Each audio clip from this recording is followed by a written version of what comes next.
Olá, eu sou Manuel Augusto do Núcleo Terapêutico Sinapse e hoje eu vim aqui falar para você sobre um assunto que chama a atenção de muita gente, que é a hipnose.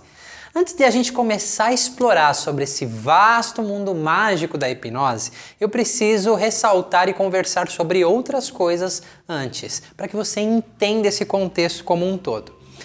Você muito provavelmente na sua vida já deve ter ouvido falar que nós temos uma mente consciente e uma mente inconsciente, não é mesmo? O que o biólogo e cientista Dr. Bruce Lipton, que ele foi um dos pioneiros nessa pesquisa sobre mente consciente e inconsciente cientificamente, ele afirma é o seguinte: que conscientemente nós somos apenas 5%, ou seja, a mente consciente consegue processar 40 bits de informações, de impulsos elétricos por segundo, enquanto a mente inconsciente, que é 95% do que nós somos, processa 40 milhões de bits de informações de impulsos elétricos por segundo, ou seja, a mente inconsciente é 1 milhão de vezes mais poderosa que a mente consciente. E Lipton afirma que toda mudança comportamental e emocional é feita através da mente inconsciente. E ele ainda ressalta que somos 5% conscientes se estivermos de fato conscientes do momento presente, porque senão somos apenas 2%. Ele também afirma que, embora a mente consciente seja capaz de criar ideias, ela é restrita à sua natureza linear, ou seja, lógica e racional. E já a mente inconsciente, que são os 95%, ela tem a sua própria forma de se comunicar, ela não é linear, ou seja, ela não é lógica, e ela é um grande armazém, um grande computador onde armazena comportamentos e aprendizados que você adquire por toda a sua vida. Principalmente comportamentos até os 7 anos de idade que você aprendeu são os que mais conduzem a sua vida de forma inconsciente, e a gente vai falar um pouquinho disso já já. Eu vou explicar o porquê disso para você, tá? Porque antes eu quero passar exemplos cotidianos da diferença dessa mente inconsciente com a mente consciente.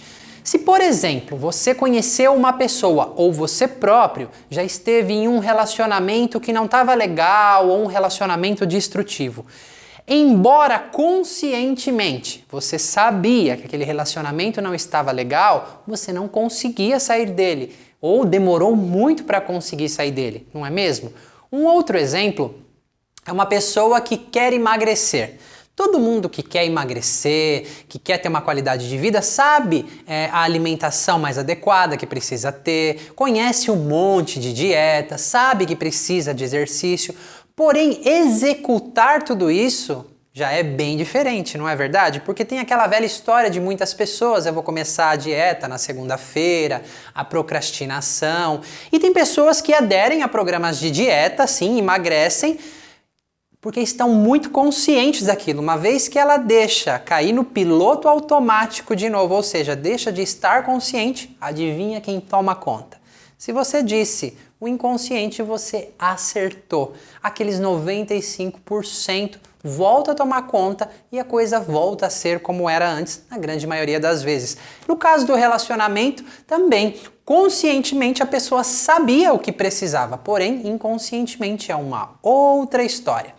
Se você não se convenceu ainda, eu queria que você pensasse ou se lembrasse de uma vez que você estava dirigindo distraído e quando você percebeu, você estava indo por um caminho que não era aquele que você precisava ir. Muito provavelmente esse caminho que você seguiu lá dirigindo o seu carro era um caminho habitual que você costumava ir antes.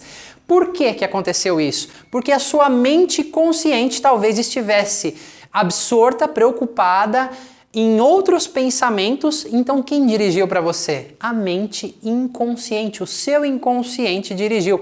E você não precisa ficar assustado com isso, porque longe de isso ser uma coisa ruim, isso é bom, porque você já imaginou ter que se levantar todos os dias da cama e ter que aprender a dirigir, escovar os dentes, andar, por exemplo? E a lista segue. Porque esses padrões se tornam automatizados na mente inconsciente, assim como padrões de comportamento, emoções, muito da nossa história de vida que nós vivenciamos, elas são armazenadas nessa mente inconsciente, que quando nós não estamos conscientes, e mesmo se estivermos, é apenas 5%, o piloto automático vai entrar nessa jogada. Então a gente já começa a se dar conta da importância de trabalhar com essa tal de mente inconsciente, não é mesmo? Então agora a gente vai entender um pouco por que aqueles comportamentos e aprendizados até os 7 anos de idade influenciam tanto a nossa vida e nos direcionam de forma inconsciente, sem a nossa permissão hoje consciente, tá? A gente tem que ter em conta que esse inconsciente é um grande computador onde armazena vários aprendizados, muitos são muito benéficos para o nosso dia a dia e saudáveis, porém outros não são tão saudáveis assim, tá? Porque se eu der um exemplo para você assim, vamos imaginar uma menininha de 4 anos e ela tá lá em casa esperando o papai chegar à noite do trabalho.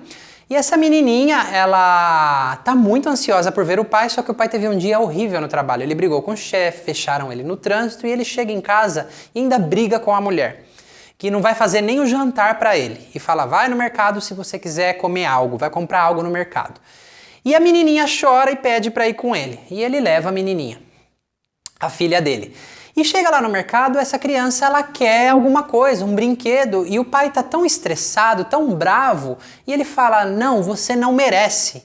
Aquela criança de 4 anos, ela não tem esse discernimento para pensar o seguinte, poxa, meu pai teve um dia difícil no trabalho, papai foi fechado no trânsito, papai brigou com a mamãe. Não, ela simplesmente absorve, introjeta como uma esponja o que o pai está falando, eu não mereço.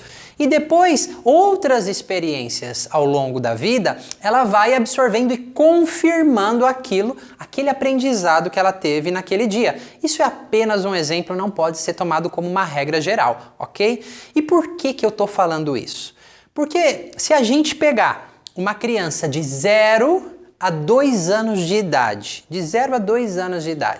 e colocar um aparelho de eletroencefalograma na cabeça dessa criança, um aparelho de eletroencefalograma ele tem a função de medir as ondas cerebrais. Vai se encontrar nas ondas cerebrais dessa criança uma frequência chamada θ, que é de 2 a 4 ciclos por segundo. E é um estado assim muito calmo e de muita sonolência. Por isso que crianças até essa idade dormem muito. Se você pegar esse mesmo aparelho de eletroencefalograma e colocar numa criança de 2 a 7 anos de idade, o que vão se apresentar ali são ondas delta. O que são ondas delta? São ondas de 4 a 7 ciclos por segundo. E qualquer um que já conviveu com uma criança nessa idade sabe que as crianças são extremamente imaginativas, elas vivem num mundo de fantasia, é muita imaginação. E se você pegar esse aparelho e colocar numa criança até 12 anos de idade, de 7 a 12 anos, vão se apresentar ondas alfa. E esse estado alfa são ciclos de 7 a 14 por segundo. Então, o que tem em comum nesse estado? Delta, θ, delta e alfa. Todos são estados hipnóticos. Alfa é um estado mais leve, delta é um estado um pouco mais profundo e θ é um estado bem profundo de transe. Então, a hipnose, ou o estado de transe, ele é um estado natural em nós, seres humanos. Porém, naquela época da nossa vida, até os 7 anos de idade, a gente estava em θ e delta, que são estados extremamente profundos. E nós não tínhamos a consciência formada ainda. Então, é como se nós, no mundo, fizéssemos o download de todas as experiências que a gente viu, que a gente passou, que a gente ouviu e fosse introjetando aquilo como verdade. Muitas coisas são boas, só que outras são aprendizados incorretos e incompletos.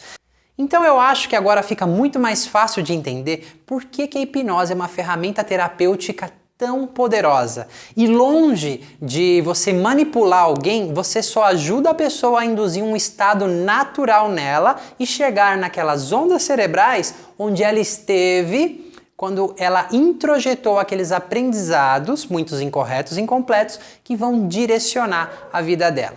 Então, técnicas que lidam, que falam do inconsciente são várias. Então aqui a gente começa uma outra jornada. Vamos falar um pouco mais sobre o inconsciente. O inconsciente, muito embora tenha sido popularizado por Freud, não foi realmente Freud quem trouxe isso à luz, porque já vários filósofos ocidentais, desde Spinoza a Nietzsche, já falavam de algo mais profundo no ser humano. Freud ele ficou famoso por popularizar essa ideia. E Freud tinha uma ideia do inconsciente mais ou menos assim, que era um caldeirão de sentimentos proibidos, impulsos sexuais reprimidos, que eventualmente ia te destruir mais cedo ou mais tarde. Se a gente for pensar bem, pensar no inconsciente dessa maneira, eu não vou querer visitar o meu inconsciente não, já que ele vai me destruir mais cedo ou mais tarde, né? Que esse caldeirão de material reprimido como um monstro. Essa era a visão de Freud. Depois veio Jung, né, discípulo de Freud, e já criou uma outra visão sobre o inconsciente, trazendo aspectos dos arquétipos e do inconsciente coletivo. E depois chegou Lacan. Lacan dizia que a mente consciente era tão avançada quanto a mente inconsciente, se comunicava através de simbologia e ela era altamente desenvolvida, ou seja, que a mente consciente também era altamente desenvolvida. O que essas três técnicas têm em comum é chamada psicanálise, né? Então hoje a gente sabe, através de estudos da ciência, de relatos e de pesquisas, que apenas trazer o material inconsciente para a superfície, ou seja, para o consciente, não é o suficiente para se curar de muitas questões, para aprimorar, para redesenhar, para ressignificar, para criar novos aprendizados no lugar de todos aqueles aprendizados que a gente teve lá até os 7 anos de idade. Uma curiosidade é que Freud chegou a usar a hipnose e abandonou logo em seguida. O que poucos sabem é que ele próprio se intitulou e disse que não era um bom hipnólogo e não sabia trabalhar muito com essa ferramenta. Então surgiu um homem chamado Milton Erickson, que é considerado o pai da hipnose moderna. Erickson ele tinha uma visão bem diferente dessa mente inconsciente. A visão de Erickson era que a mente inconsciente guarda todos os nossos recursos, experiências de vida, todas as nossas vivências e sim, tem aprendizados incorretos, incompletos, porém a nossa mente inconsciente ela é pré-programada, pré-projetada para o nosso autodesenvolvimento. E Erickson se dedicou na vida dele a encontrar maneiras eficientes de se comunicar com essa mente inconsciente. Porque o próprio Dr. Lipton, ele afirma também que esse trabalho feito com o inconsciente nem precisa ter no meio o consciente. Você pode diretamente se comunicar com a mente inconsciente. Isso consistia muito no trabalho de Erickson. Eu realmente sou um apaixonado pelo trabalho de Erickson, porque a gente também tem que pensar o seguinte: se Freud tem 60 casos de sucesso catalogados na literatura, Erickson tem mais de 600.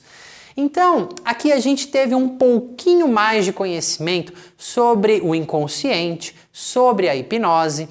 Eu particularmente conheço várias abordagens terapêuticas. Eu fui atrás para estudar durante a minha jornada como um terapeuta abordagens que falavam com a mente inconsciente. E eu percebi que a hipnose é uma forma de comunicação muito efetiva. Ninguém necessariamente precisa estar lá daquele jeito como muitas pessoas pensam e que vai perder o controle. Não se trata de nada disso. Realmente não é isso. A hipnose ericksoniana, também conhecida como hipnose naturalista. E aqui a gente tem um outro dado muito relevante também. Uma pesquisa feita pelo psicólogo americano Alfred Barros. Ele constatou e pesquisou que pacientes que se submetiam ao trabalho de psicanálise, eles tinham 38% de melhora em 600 sessões. cerca de 11 anos e meio. Pacientes submetidos à terapia comportamental obtiveram 72% de melhora em 22 sessões, cerca de 6 meses. E pacientes submetidos à hipnose obtiveram 93% de melhora em apenas 4 sessões, 1 mês e meio. Conta uma história que um homem estava cambaleando, bêbado, e ele ficava procurando algo assim no chão. Então veio um policial muito solícito e queria ajudar ele e perguntou para ele: o que você procura? Ele ali meio cambaleando, meio com a voz enrolada, disse: a chave da minha casa. Eu não quero chegar assim em casa e ter que tocar a campainha e pedir para minha esposa abrir a porta, eu desse jeito. E aí eles começaram a procurar e não encontrava a chave. E uma hora o policial pergunta: mas você deixou a chave cair aqui?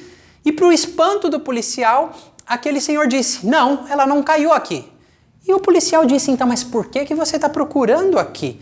Ele disse: porque aqui é o único lugar que tem luz para eu procurar. Sabe? O caminho da cura muitos procuram. Eu espero ter redirecionado esse feixe de luz exatamente para o lugar mais apropriado, para que você possa encontrar alguma coisa aí dentro de você.